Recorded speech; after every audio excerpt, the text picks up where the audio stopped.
Si on a commencé cette émission avec un clin d'œil à Herbert Léonard, c'est parce qu'il était un fervent supporter de l'OM, c'est aussi parce qu'il a été pendant très longtemps l'avant-centre de l'équipe des Globetrotters, une équipe composée de personnalités du showbiz, mais c'est surtout parce que le titre de ce tube de l'été 81, ça nous rajeunit pas, pourrait constituer l'hymne de notre émission Les Vraies Voix du Foot, parce que dans Les Vraies Voix du Foot, pour le plaisir, on sait prendre le temps de refaire d'un homme un enfant et s'éblouir. Alors autour de moi, ce soir, les hommes qui vont redevenir des enfants et s'éblouir sont Guy Carlier. Salut Guy. Mais vous êtes brillant.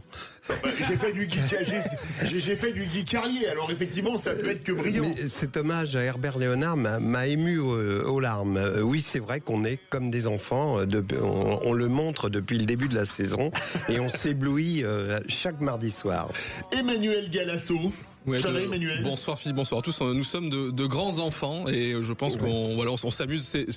Le foot est un jeu et je pense qu'on en parle aussi de manière ludique. Et le foot est le lien qui nous rattache à nos enfants. Le fil invisible vers l'enfance. Oui. Absolument, Maxime Sénat, bien évidemment. Salut Maxime. Bonsoir, c'est vous qui m'éblouissez chaque mardi soir. Alors merci pour ton nouveau jingle. Juste commencer par la passe de Platini pour Battiston, 56e minute de France RFA 82. Là j'ai pris comme un coup de couteau dans le cœur parce que là cette action je l'ai revue 3000 fois dans ma vie. Et sans transition avec Serge Aurier dans la foulée. Et sans transition avec Serge Aurier. Ah oui, celle-là, elle est Il n'y a que dans les bébés foot qu'on peut voir une chose pareille. Exactement. Et Quentin Fredon, web. Salut Philippe. Quentin. Il n'a rien à propos de Platini, Quentin.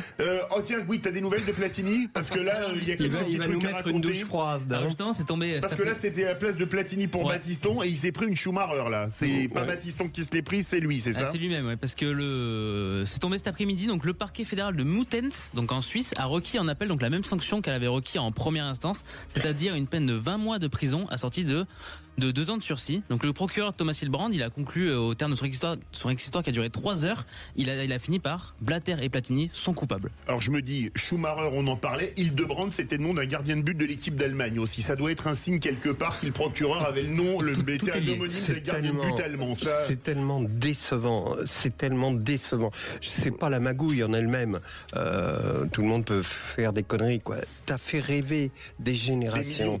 T'as pas le droit de prendre un bide comme Bayrou, comme ça, d'avoir un ventre de sénateur et d'être un gros par-dessus et de planquer des thunes aux îles Caïmans ou je ne sais pas de quoi il est accusé. En tout cas, le parquet suisse a l'air d'insister parce que là, on est en appel. Oui. Il a déjà morflé. Il a beau jouer les vierges effarouchées en rappelant oui, mais j'ai mis un bon coup franc contre la Tchécoslovaquie. Non, attends.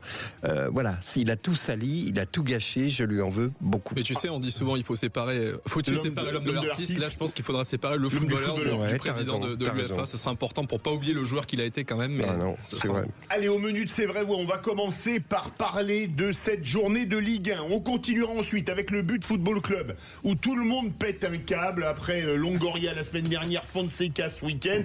On sera avec notre ami Alexandre Corboz. En partie 3 à 20h30, un invité exceptionnel. Merci Guy Carlier, Alain Caïsac, ancien président du Paris Saint-Germain. On va bien évidemment parler du duel face aux Reds de demain soir et on continuera par un autre champion d'Europe, un autre stade où on chante le You'll Never Walk Alone. Ce sera le Signal Iduna Stadion à Dortmund où le Borussia reçoit le LOSC. Allez, c'est parti pour les vraies voix du foot. Sud Radio, les vraies voix du foot. Et tout de suite, Guy, ton édito. Avant d'écrire cette chronique, j'ai consulté notre avocat maison, maître Philippe Bilger, afin de savoir si le premier mot qui me venait immédiatement à l'esprit pour qualifier l'attitude de Fonseca à la fin du match Lyon-Brest ne risquait pas de tomber sous le coup de la loi. J'ai bien fait de le consulter car Philippe Bilger m'a fermement dissuadé d'utiliser le mot « con » à l'encontre de Fonseca, ce mot étant passible de poursuite judiciaire pour injure publique et diffamation. Ayant décidé de suivre sagement les conseils de maître Bilger, je n'emploierai donc pas ce mot pour qualifier l'entraîneur lyonnais, même si on est beaucoup écouté à Toulouse, et qu'à Toulouse, on le sait, on se traite de con aussitôt à peine qu'on se traite. Parce que c'est plus subtil que ça. Il est évident que ce qu'a fait Fonseca est inadmissible, injustifiable, indéfendable. C'est une attitude de racaille. C'est un geste qu'on voit parfois sur les terrains près des cités, une attitude de fumeur de chicha. Maurizio, qui est arbitre dans ces quartiers, qui fait l'émission demain, me disait que un entraîneur de district dans ces quartiers qui a une telle attitude envers un arbitre est suspendu immédiatement, mais indéfiniment. Et là, et même ça passe au JT, vous voyez, regardez les racailles, etc. Bon. Alors que Fonseca, on n'y croit pas. Le gars est un entraîneur reconnu sur le plan international. Il a un look de beau gosse, on dirait un chirurgien qui fait sa visite, suivi des internes. Alors, Madame Berton-Maillard, vous voilà débarrassée de ce grain de beauté. Mais je vous ai dit, il pouvait devenir inquiétant, mais je ne vous ai pas débarrassé de votre beauté. Et les internes se marrent, et Madame Berton-Maillard aussi. Fonseca a un look de beau gosse bien éduqué, mais il a un pédigré de racaille en matière disciplinaire. En Italie, insulte violente à arbitre lors de Roma Cagliari en 2019, à Lille en 2024, suspension après de trop nombreux cartons jaunes, puis suspension avec un accrochage avec Éric Roy. Autrement dit, en matière disciplinaire, Fonseca n'est pas ce qu'on appelle un bleu-bite. Il n'empêche qu'on se demande pourquoi, faisant fi d'un minimum de dignité, ce type s'est précipité vers l'arbitre comme s'il allait le détruire, d'autant que ce dernier n'avait pas pris de décision remettant en cause le sort du match. On ne sait même plus d'ailleurs pourquoi Fonseca a protesté.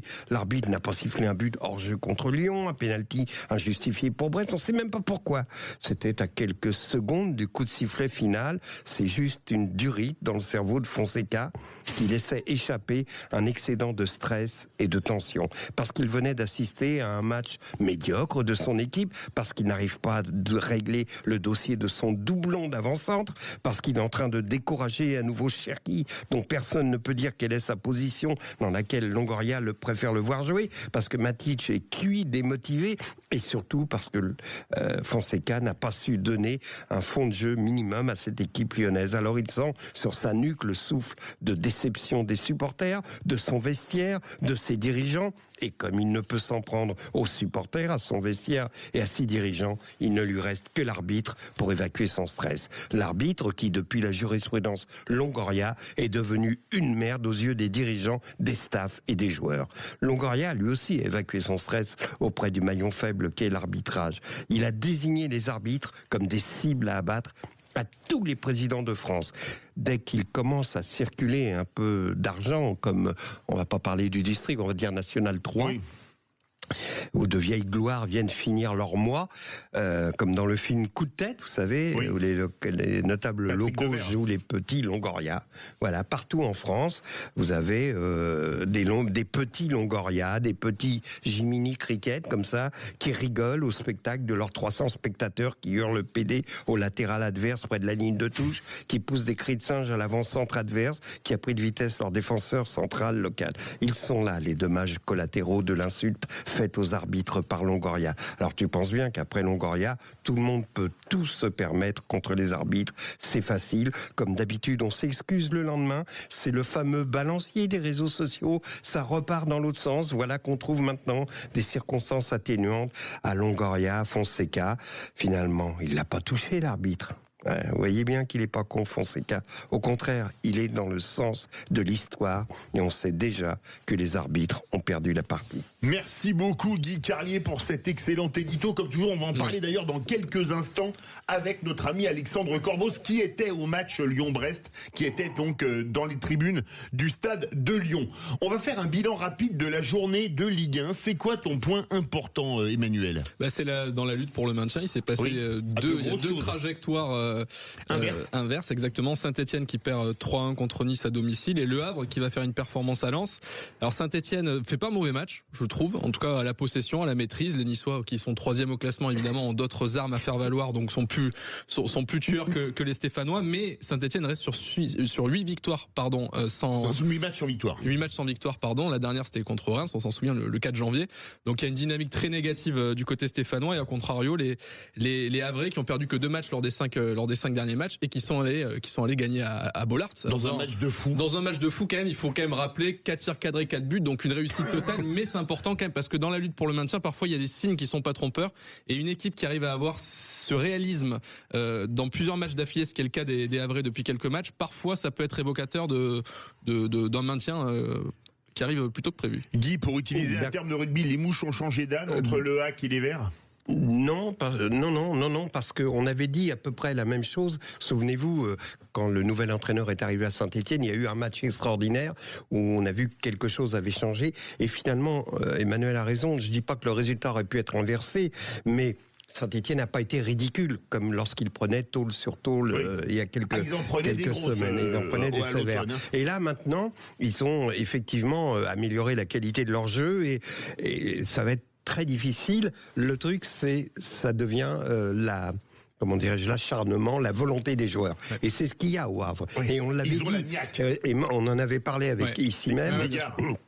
Avec Digard. Digard, il paye pas de mine, mais on sent que ces joueurs iraient au bout du bout pour lui, se battraient pour lui. Et vous vous souvenez, quand le public du Havre a commencé à le siffler, parce qu'il n'a pas le look non plus. Lui, il a un peu un look racaille, machin et tout. Et les gens, il y a un préjugé sur Digard. Alors que, voilà, il y a ce préjugé, ce délit de sale gueule, qui est absolument dégueulasse. En plus, il avait pris des positions maladroites dans l'affaire Galtier à l'époque de Nice. Bon, mais c'est pas une raison. Ce qu'il fait au Havre, c'est du bon boulot. On l'a dit. Il a eu un mercato désastreux. Oui. Ils ont fait des affaires, les dirigeants, et il a fait avec sans protester. Et là, il est en train de mener ce groupe vers. Je pense s'ils continuent comme ça, ils vont se sauver. Mais il a toute la confiance de Mathieu Bodmer. Et on sait que dans ces moments-là, c'est important d'avoir le directeur sportif qui a bâti l'effectif, qui te soutient. Lui qui a oublié d'être con, Mathieu Bodmer. Non, mais c'est vrai. Maxime veut réagir. Oui, non, moi, ce que je retiens, c'est la nouvelle défaite de Saint-Étienne. Vous nous aviez vendu un Saint-Étienne digne d'un finaliste de Ligue des Champions. Je me souviens après le match de Reims. Comme quoi c'était merveilleux, mais il y a une dynamique belge un peu dans cette équipe de Saint-Étienne, c'est-à-dire que ils ont la possession, ils ont le beau jeu, mais ça gagne pas. Je viens de regarder, depuis le match de Reims, il y a eu une défaite contre le PSG, deux matchs nuls, une défaite à Lille, une défaite contre Rennes, le 5-1 face à Marseille. Enfin, ils n'en ont pas gagné un, quoi. Et il y a un match très décisif dès ce dimanche. Angers. Non, pardon, vas-y. Il y a un match décisif dès ce dimanche à 17h. Ils vont au Havre. Maxime a tout à fait raison. Il y a une chose aussi, on parlait de la symbolique, le 3-3 face à Angers, où Angers égalise dans les dernières minutes. Ça, je pense, ça fait très très mal à Saint-Etienne. Et il y a deux équipes qui étaient en bas de tableau, qui je pense ont une bonne dynamique. C'est Angers pour l'une, et ça va faire plaisir à Patrick Roger, le Stade Rennais de l'autre. Qui ont sauvé leur peau. Qui était déjà un peu hors catégorie Rennes dans le maintien quand même. Allez, c'est bien parce qu'aujourd'hui, votre point de vue important sur la Ligue 1, c'était sur la descente, et les histoires sont loin d'être terminées, parce que je pense que pour le titre, c'est déjà plié. J'aimerais, si tu permets, mais vraiment une seconde, qu'on revienne pour le coup sur l'arbitrage de façon objective, si on peut l'être, pour signaler quand même que Marseille, qui se plaint, etc., sur le but de Gouiri, il y a une faute de Gouiri. Il y a une faute au départ, c'est-à-dire qu'il vire le défenseur, ce qui lui permet de faire un appel sans marquage et de partir. Ouais, donc, moi je trouve globalement que Stéphanie Frappard, et Dieu sait que j'ai souvent mis des réserves sur elle, là je trouve qu'elle a parfaitement tenu la rencontre. Elle a tenu la rencontre, elle a fait une faute, ça n'empêche. Moi aussi je l'aime beaucoup, Stéphanie Frappard. Ce qui m'a plu, je vais te dire, moi justement Guy, c'est qu'à la fin de ce match on n'a pas parlé d'arbitrage, on a parlé de football, et je trouve ça bien, j'espère que ça va durer à l'OM parce que ça a été une période un peu usante pour tout le monde. Allez, tout de suite, on va parler des côtés moins reluisants du football avec notre ami Alexandre Corboz, après l'édito de notre ami Guy Carlier. On va reparler de l'affaire Fonseca puisqu'il était au stade pour Lyon-Brest. Restez bien avec nous dans les vraies voix du foot. Retour des vraies voix du foot avec, pour notre plus grand plaisir, on va faire du Herbert Léonard. Guy, oui c'est vrai. Guy Carlier, Emmanuel Galasso, Maxime Sénac, Quentin Fredon. Alexandre, prends le temps de refaire de nous des enfants pour le plaisir et éblouis-nous. Salut Alexandre Corboz. Bonsoir à tous. Rédacteur en chef du But Football Club, c'est l'heure de la chronique du But Football Club. L'info du jour avec butfootballclub.fr. Alors Alexandre, tu étais au stade de Lyon pour Lyon-Brest avec il n'y a pas d'autre mot, pétage de plomb, de durite, de câble, comme tu veux, de Fonseca. Est-ce que tu peux nous en parler plus en détail ? Alors sur la fin de match, Paolo Fonseca, alors que l'arbitre allait voir le VAR, a complètement explosé. Ce qu'il faut voir aussi, c'est que c'était l'accumulation depuis le début du match de plusieurs accrochage avec l'arbitre, il avait déjà pris un carton jaune. Là, c'était un rouge direct avec ce tête contre tête très menaçant où il a d'ailleurs touché avec le nez l'arbitre et il a été séparé d'ailleurs par Corentin Tolisso et par le service de sécurité derrière parce qu'il est revenu une deuxième fois à la charge. Les images parlent d'elles-mêmes, c'est très très violent comme séquence et forcément aujourd'hui on parle d'une très très lourde suspension, méritée je précise, qu'il devrait écoper demain en commission de discipline, 7 mois probablement, ce qui correspond au maximum du barème pour ce type d'incident. Voilà. Il n'y a pas déjà eu des sanctions en interne pour lui au club là ? Ah oui, donc sanctions d'ordre pécuniaire pour l'instant, sa prime d'éthique a sauté. Ah bah oui. Si elle avait été maintenue, alors là c'était le gag de l'année. La prime coup de boule, ouais. Mais voilà, moi là j'ai envie surtout ce soir un peu de pondérer certaines choses parce que, alors c'est vrai que pour le coup, le geste n'est pas excusable et la sanction sera méritée quoi qu'il arrive. D'ailleurs, l'OL ne fera pas appel.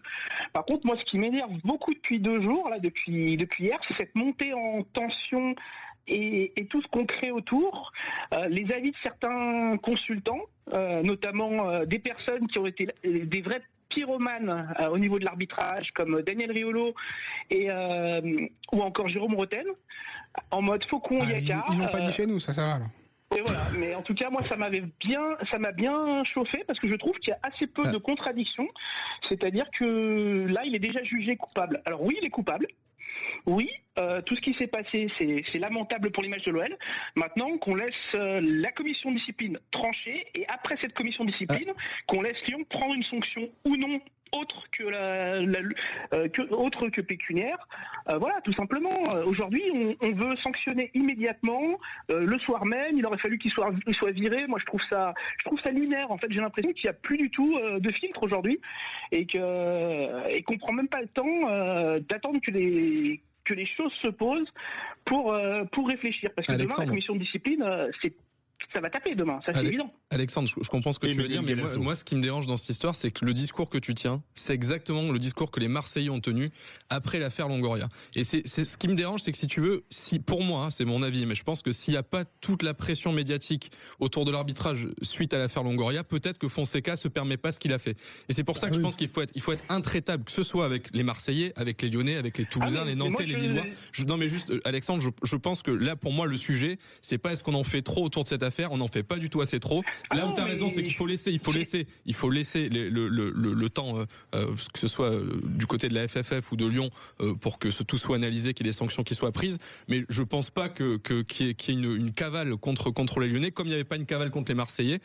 Et Fonseca, là, je pense que ça va être très compliqué pour lui pour la suite. Et là où je suis d'accord avec nos confrères que tu as cités, c'est qu'en plus de la sanction qui va sans doute arriver de la part de la fédération, moi je souhaiterais également que Lyon, à titre d'exemple, fasse une sanction, que ce soit financière déjà, mais aussi peut-être, moi j'appelle jamais au licenciement de quelqu'un, mais en tout cas quelque chose de fort, parce que là le message c'est tous les clubs de Ligue 1 qui doivent l'envoyer, tous les présidents de clubs qui doivent l'envoyer à leurs entraîneurs, à leurs joueurs, et même certains présidents doivent se l'envoyer à eux-mêmes.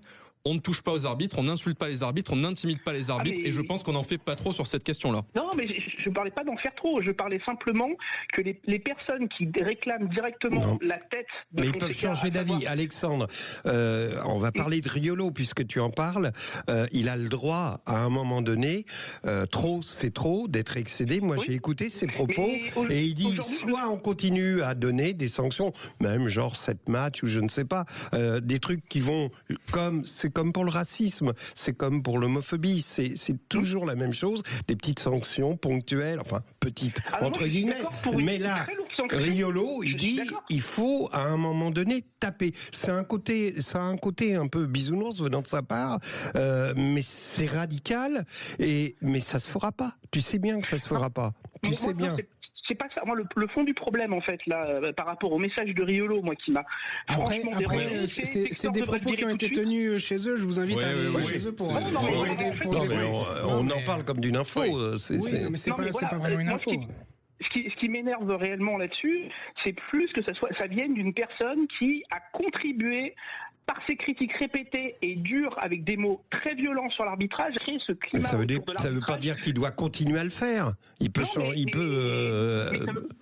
pas non plus arriver en côté angélique et dire les gens pètent des plombs parce que forcément l'arbitre c'est devenu l'ennemi.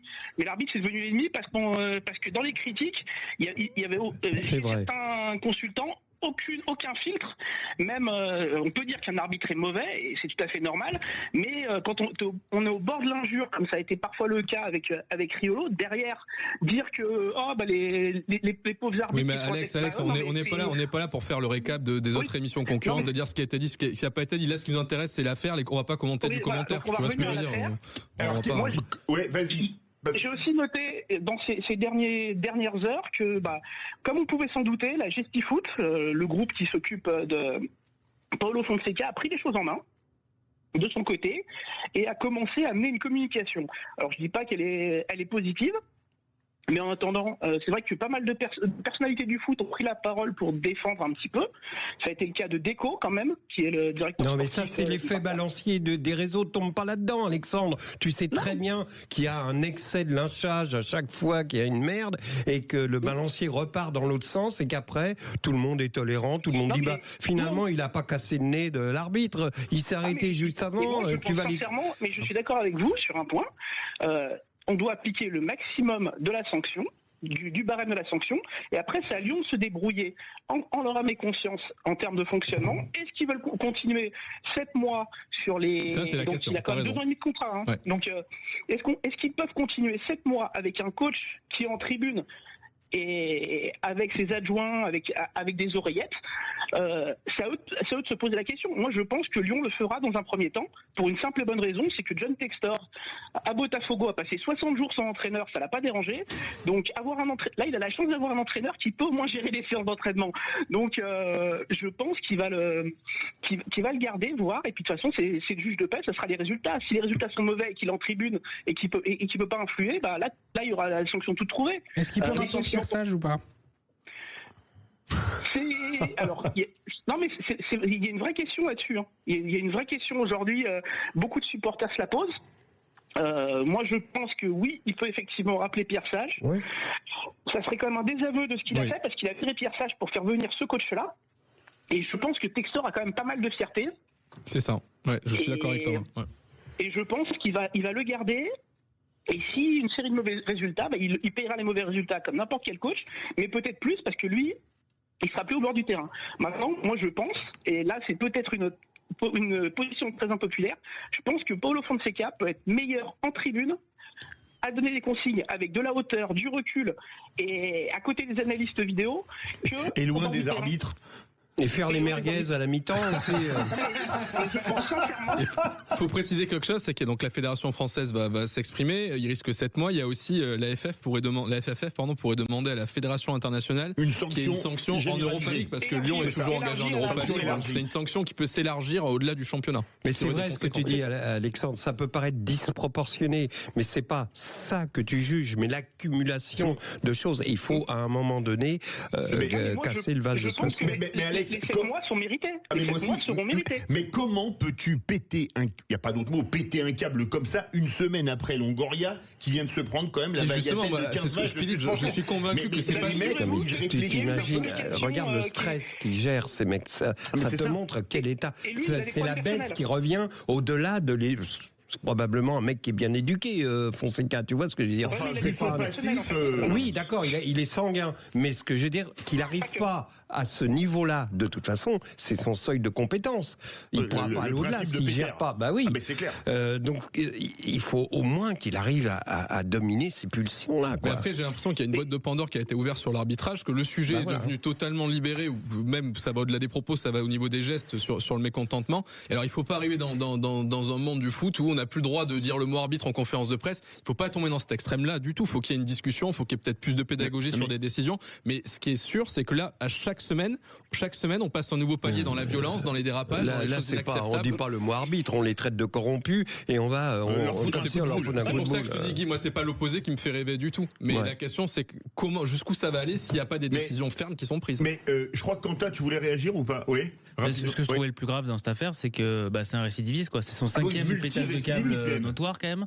Il a déjà pris des cartons rouges et au bout d'un moment, faut sanctionner, quoi. Mais la question, est-ce que finalement, demain, la commission de discipline, elle n'a pas le choix et qu'il faut qu'elle lui mette le maximum pour faire un exemple, hein, même si le terme est pas aimé par les juristes, parce que après Longoria, là, c'est limite coup de boule, on peut pas faire autrement, quoi. Mais je pense que ça, c'est évident. De toute façon, la sanction, ça va être 7 mois et que ça va durer un quart d'heure la délibération, quoi. En plus de la sanction de la fédération, j'aimerais aussi que le président, la direction, comme dans chaque club, une fois de plus, c'est pas propre à Lyon, faut pas dire que le problème est lyonnais, c'est pas du tout le cas, mais dans chaque club où cette situation malheureusement arrivera, il faudra qu'en plus d'une sanction générale, il faudra que le club en interne fasse aussi un petit peu le ménage et tape du poing sur la table. T'es d'accord avec ça, rapidement, Alexandre?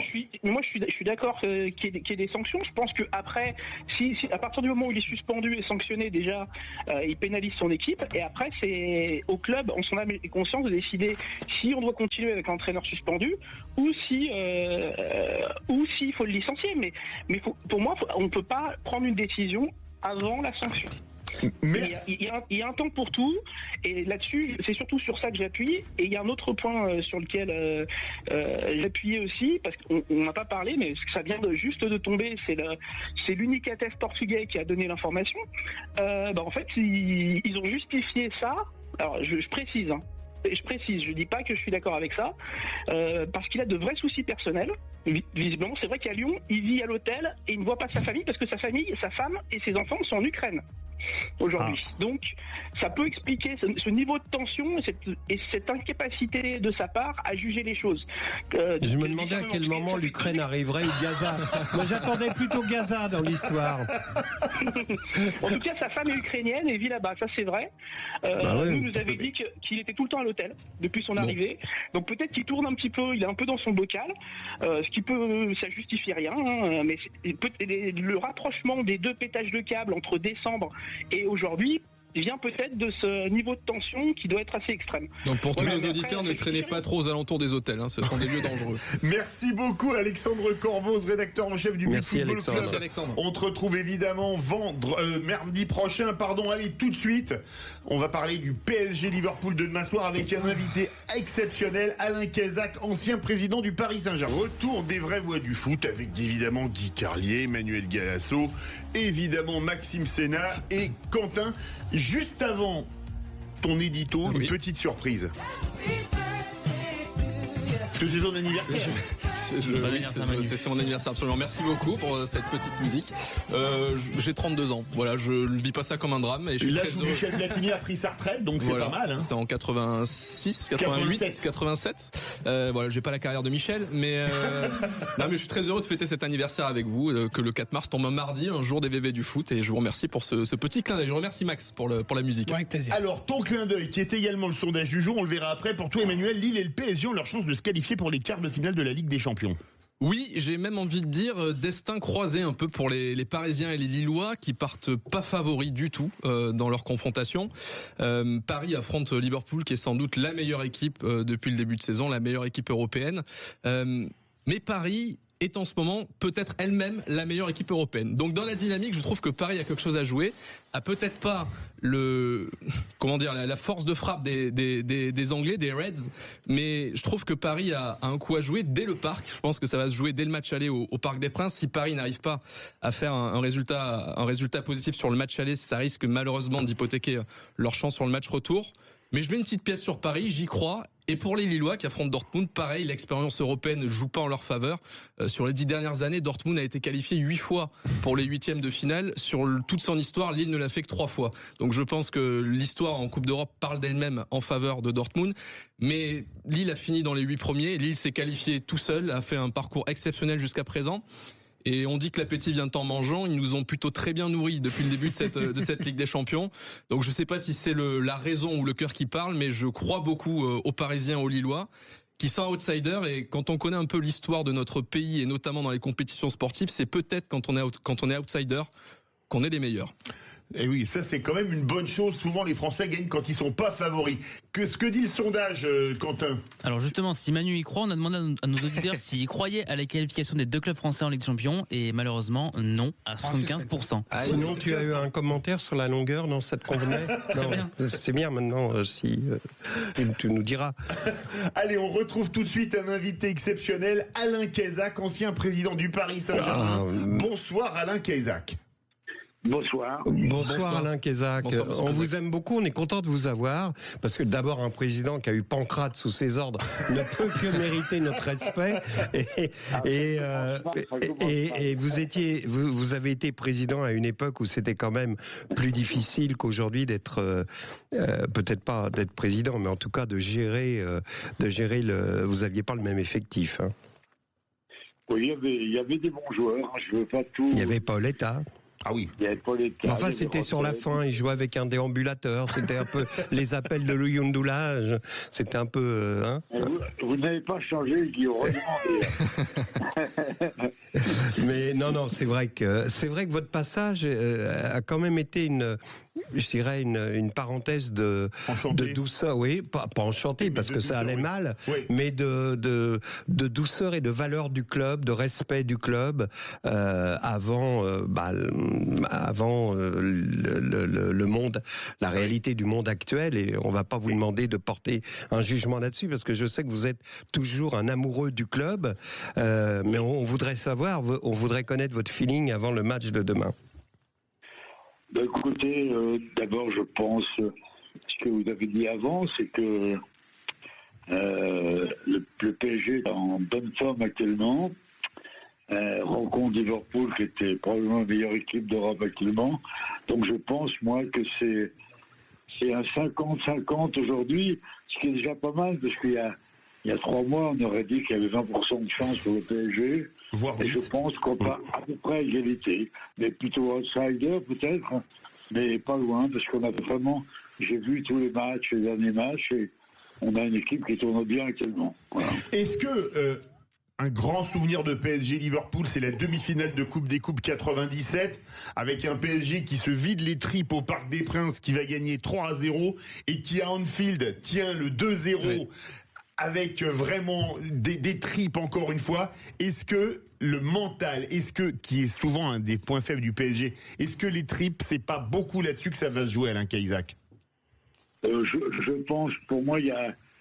Ce qui compte souvent, c'est... Bon, on parle de motivation, mouiller le maillot, tout ça, je pense, c'est un peu des conneries, parce que à ce niveau-là, tout le monde mouille le maillot, tout le monde est courageux. Par contre, vous avez raison de dire que ça n'a rien à voir avec ça, mais le mental, qui est en général forgé par l'entraîneur et par une équipe qui a confiance, arrive vraiment en tête des atouts du PSG, mais surtout, moi je dirais en numéro 1, la technique, parce que je crois que finalement, quand on joue bien, on gagne plus.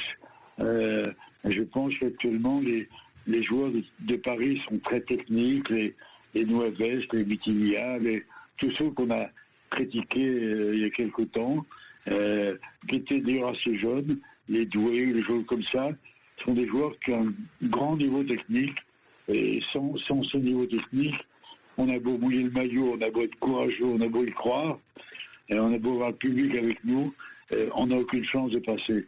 Donc moi, ma confiance envers le PSG, c'est la qualité de l'équipe.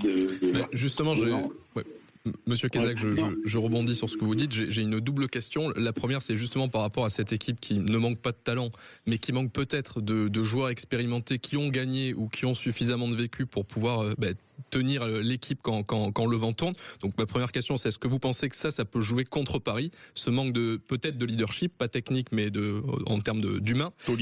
Et deuxième chose, on sait que depuis quelques années, le Parc des Princes est devenu un lieu sacré en Ligue des Champions. On sent que Paris arrive à se sublimer au Parc. Est-ce que quelque part, alors c'est match aller-retour, en plus il n'y a plus le but à l'extérieur, mais est-ce que quelque part, demain soir, j'allais pas dire que ça se joue dès demain soir, mais si Paris ne gagne pas, c'est plus que compromis sur l'aller-retour. Avant de donner la parole à Alain Caizac, sauf que l'an dernier, le PSG s'était ramassé contre le Barça au Parc des Princes et était allé gagner sa qualification à l'extérieur. Ça vrai. Aussi, c'est vrai aussi. Alain Caizac. Moi, je pense que le terrain n'a pas une grande importance. Je pense qu'on peut gagner demain 1-0 ou faire match nul et on peut se qualifier au retour et inversement. Oui, mais Anfield, c'est pas un terrain, c'est une cathédrale. C'est une cathédrale. Vous savez, en Anfield, je suis allé beaucoup comme mon copain Gérard Rouillet était entraîneur, je connais bien le stade. C'est un stade où il y a une ferveur exceptionnelle, mais avec des gens qui connaissent le football, qui aiment le sport. Et c'est pas ce que j'appellerais un stade inquiétant. C'est un stade où on est heureux de jouer et on a un public de connaisseurs. C'est pas un stade turc. Pardon ? C'est pas un stade turc. C'est pas un stade turc, oui. D'accord. Et je le pense vraiment. Donc je crois qu'effectivement, c'est toujours mieux de jouer le deuxième match à domicile. Mais je pense que si demain, admettons, rêvons, on gagne 2-0, c'est pas pour ça qu'on s'est qualifié. Tout ça ne veut pas dire grand-chose. Il faut que, voilà, il faut être en bonne forme à chaque match. Et je trouve qu'aujourd'hui, l'équipe, bon, c'est vrai que vous avez raison de dire que je suis un peu supporter, un peu beaucoup, mais je trouve que l'équipe aujourd'hui tourne bien. Justement, on dit en ce moment, on entend beaucoup dire que le jeu collectif, le fond de jeu du PSG est probablement le meilleur de l'ère qatari. Vous en pensez quoi ? Moi, j'en pense, je suis complètement d'accord. Moi, j'étais samedi ou dimanche, je ne me souviens plus, au match contre Lille. Samedi. Et je pense que la première mi-temps de PSG Lille ce samedi a été vraiment la meilleure que j'ai jamais vue. L'ère qatari, mais je dirais presque une des meilleures que j'ai jamais vues au Paris Saint-Germain. Alors c'est une mi-temps. Les gens diront c'est Lille parce qui n'avait pas forcément son équipe type. Enfin, on dit toujours ça, quand on gagne, Manchester City n'est pas en forme, Lille n'est pas en forme. On dirait que Liverpool, si on gagne, on dirait que Liverpool est un petit coup de mou actuellement. Je pense que c'est la meilleure mi-temps, la meilleure série qu'on a depuis très longtemps. En tout cas, dans les Qataris, c'est indiscutable. Pourquoi ? Parce que des joueurs comme Doué, comme Nueves, comme Mendes, sont des joueurs très jeunes, Barcola, Dembélé bien sûr, sont des joueurs qui n'étaient pas extraordinaires en début de saison et il y a eu un déclic contre Manchester. Quand Manchester a amené 2-0 au parc, moi-même j'ai pensé, tiens, la saison est mal barrée. Mais il y a eu un déclic. Et depuis, on joue bien. On parle souvent, Monsieur Kézak, du PSG de Laurent Blanc comme la référence du PSG sous l'ère qatari. Donc vous mettez cette équipe de Luis Enrique au-dessus de celle de Laurent Blanc. Je mets en tout cas l'équipe d'aujourd'hui. Je ne parle pas du début de saison, parce qu'on n'a pas été très, très, très brillant en match de poule. Mais l'équipe qui joue actuellement, qui a joué à Lyon, qui joue à Lille, qui joue actuellement, est probablement la meilleure équipe que l'on ait eue. Parce qu'il y a une génération d'abord de jeunes joueurs. C'est une des équipes les plus jeunes d'Europe, j'ai l'impression. Alors, c'est peut-être un problème, effectivement. Mais enfin, voilà, c'est pas rédhibitoire. Il y a quand même Marquinhos qui a un peu d'ancienneté. Oui. Mais bon, c'est peut-être, reconnaissons un petit désavantage. Mais enfin, l'équipe a eu du mal à partir. C'est normal. Et puis vous avez un nouveau joueur qui aussi n'est pas encore à 100%, mais je ne veux pas prononcer son nom, je n'y arriverai pas, mais Zvara, là... Kvaratskhelia. Oui, voilà. C'est un joueur qui est très doué aussi. Donc, je veux pas dire qu'on va tout casser et tout. Je veux dire qu'en Europe, il y a Liverpool qui est très bon, Bayern qui est très bon, Real qui est très bon, Barça, City, et qu'on est actuellement dans ce groupe-là, enfin. Alors maintenant, ça peut jouer sur pas grand-chose, et ce sont des clubs aussi qui ont les moyens, qui sont là depuis longtemps, qui sont bien gérés. Donc, il ne faut pas avoir la grosse tête, mais il ne faut pas non plus avoir le complexe et répéter sans arrêt que la Ligue 1 est faible, que tout ça c'est peut-être vrai, mais ça m'est égal qu'on dise ça. Ayons des ondes, essayons de délivrer des ondes positives et ça marchera mieux. Et c'est ce que fait actuellement Luis Enrique, qui est un formidable tacticien et meneur d'hommes aussi.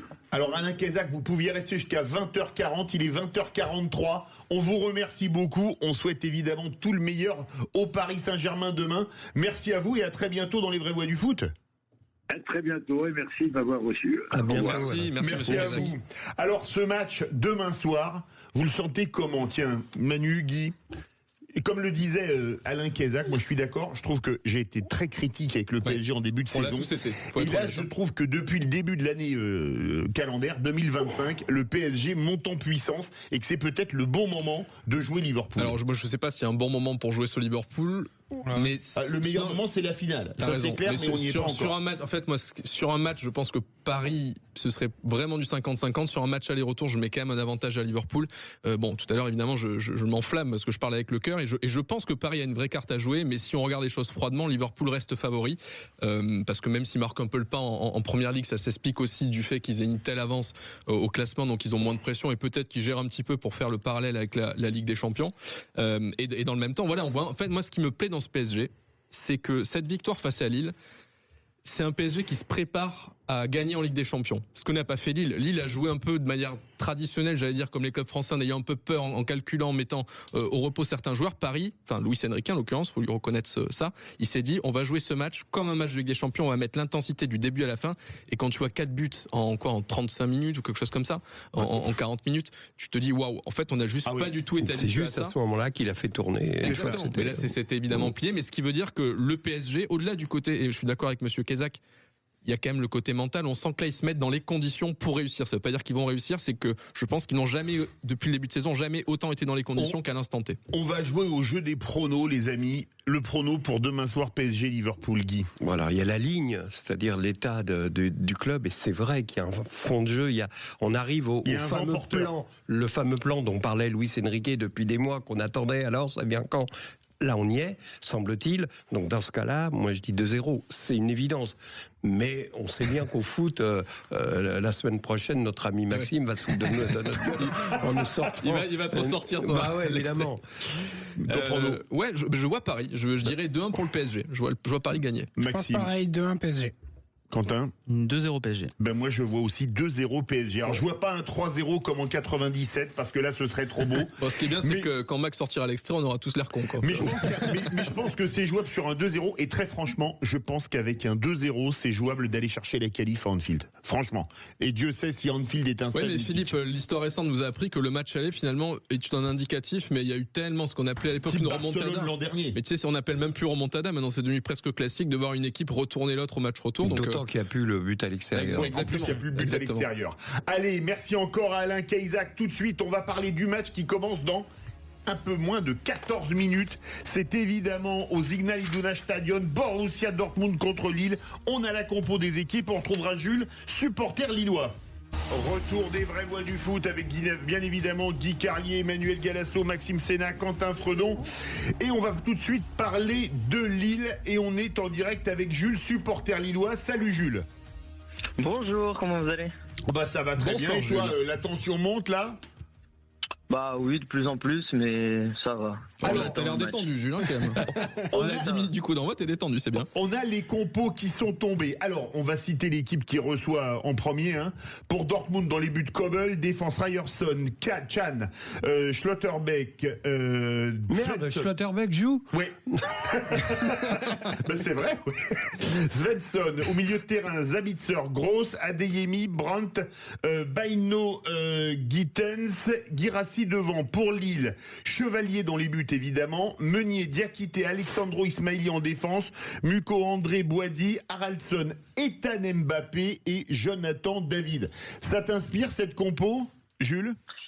Bah oui, personnellement ça m'inspire parce qu'en fait la composition du LOSC elle est très favorable aux jeunes et comme on a vu en fait cette saison les jeunes ils pressent beaucoup plus, que ce soit Ethan Mbappé, Haraldsson, Boadi ou Muko, sur tous les matchs ils mettent une pression assez importante et pour Dortmund ça peut être déstabilisant là-dessus, surtout qu'ils peuvent s'appuyer sur un Jonathan David assez décisif ou alors ils vont soit cadenasser Jonathan David et donc alors Mbappé et Haraldsson pourront s'exprimer, qui eux aussi ont de belles frappes et ont réussi à s'exprimer tout au long de la saison. Donc pour moi ça m'inspire beaucoup, et après le banc est assez il est rempli, donc pour moi ça m'inspire victoire.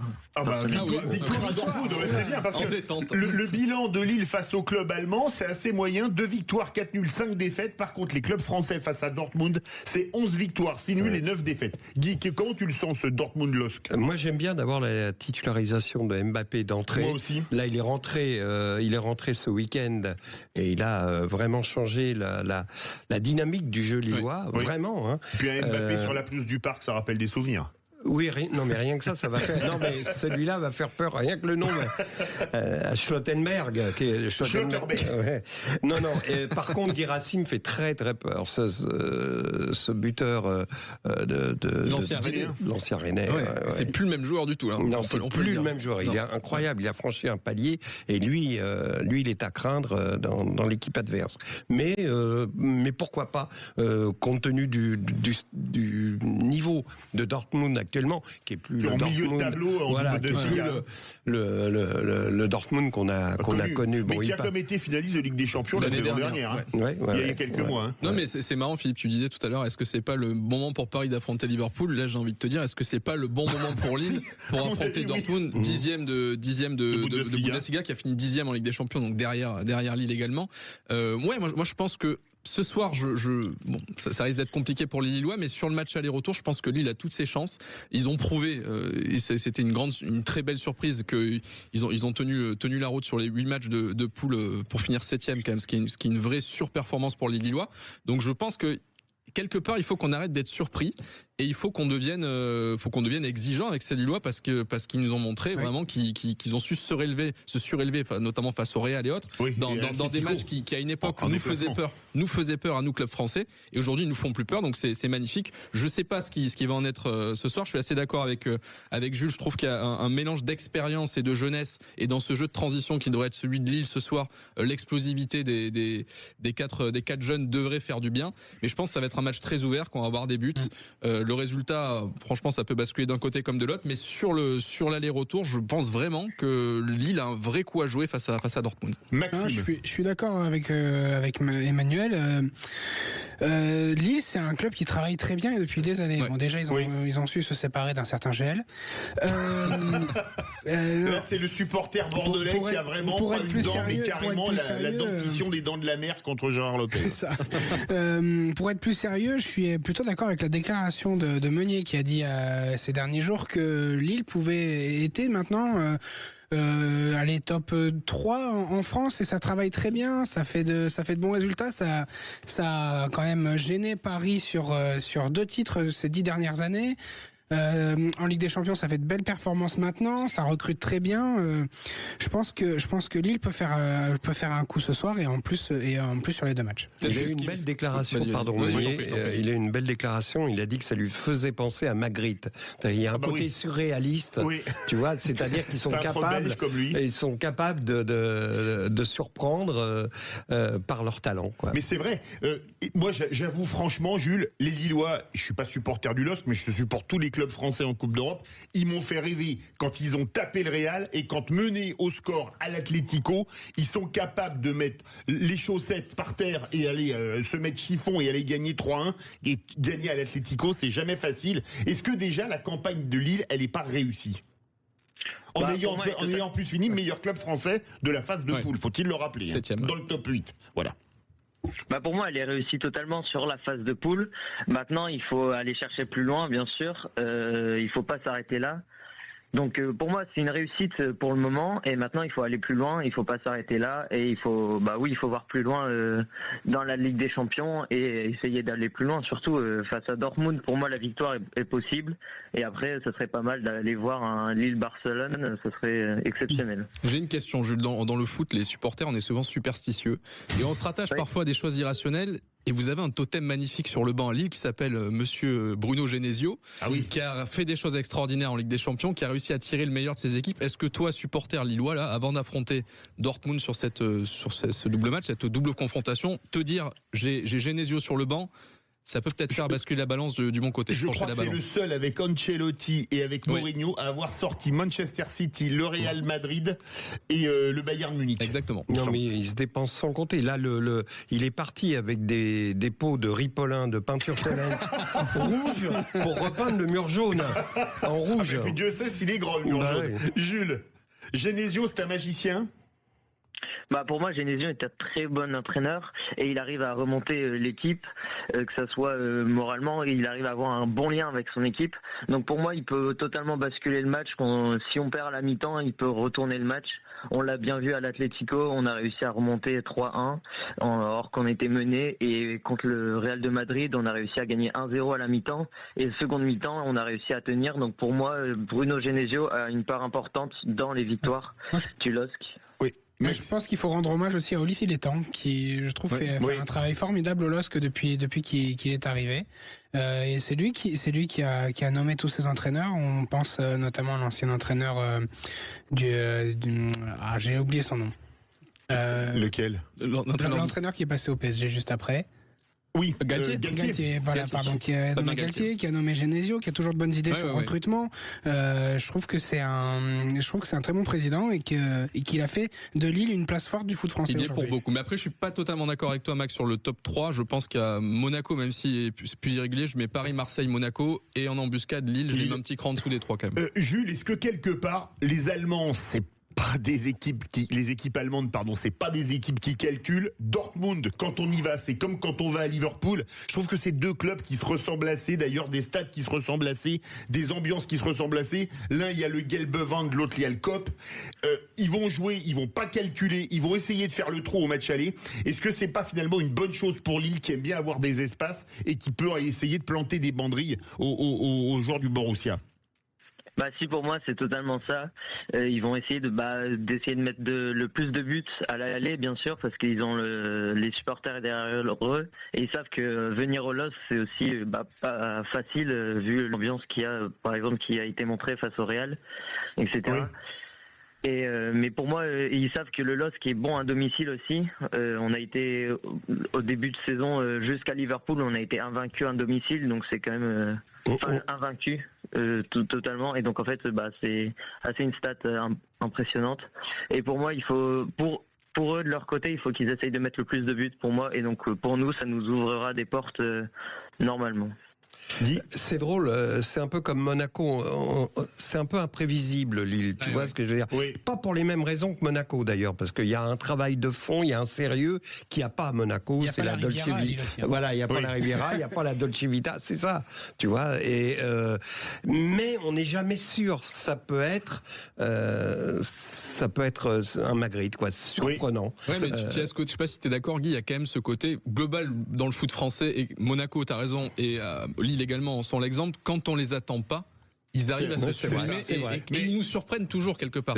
Mais comme Guy et Meunier parlent de Magritte, pour rester dans le surréaliste, est-ce que quelque part, cette défaite 4-1 au PSG, c'était pas la meilleure préparation possible, parce qu'ils ont joué une des meilleures équipes d'Europe, et là, ils se sont dit, bon, on a joué une des meilleures équipes d'Europe, et Dortmund, finalement, ce qu'on va jouer, même si c'est à l'extérieur, c'est un ton au-dessous. Philippe, dans le contexte dont ce match a eu lieu, donc Paris, comme on disait tout à l'heure, avait mis l'équipe type, était guerrier, se préparait pour la Ligue des Champions. Lille était peut-être plus dans le calcul, donc je pense que les 11 joueurs qui sont là ce soir ne seront pas impactés émotionnellement et psychologiquement par ce match-là, qui pour eux était un match de rotation. Je pense qu'ils y allaient en se disant, on perd ce match, on le met de côté, on se concentre sur la Ligue des Champions. Et je pense qu'il ne commettra pas la même erreur au match contre Dortmund, c'est-à-dire qu'il ne mettra pas une équipe plutôt défensive, etc. Ils joueront leur jeu.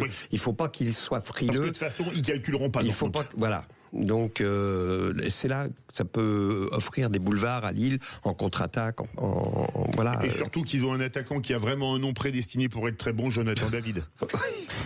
C'est bien de se jeter des fleurs comme ça. Jonathan David. Jonathan, c'est joli. Allez, on va jouer au jeu des pronostics. Lille, ton prono pour Jules, ton prono pour ce soir. Je dirais 2-1 pour Lille. 2-1 pour Lille. Guy, un partout. Un partout. Deux partout. Deux partout. Quentin. Je vois une défaite de Lille, petite défaite 2-1, je dirais. 2-1, mais ça ferait ça rattrapera au match retour. Absolument. Il veut absolument que Lille gagne. Maxime Moi, je donne un 2-0 pour Lille ce soir. 2-0 pour Lille. Et ben moi, je vois aussi un plutôt. Allez, tiens, 3-1 pour Lille. Je pense que c'est un match où il va y avoir des buts parce que ça va pas calculer avec Dortmund.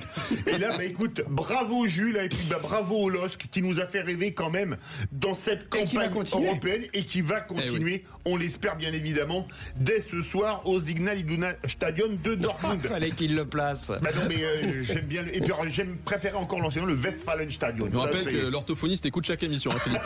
Il fait un point à la fin. Allez, merci Guy, merci Emmanuel, merci Quentin, merci Maxime, merci à toute cette belle équipe. Demain, Tonton Mauricio à la même heure, mais tout de suite les clés d'une vie. Michel Bernier est avec Jacques Pessis.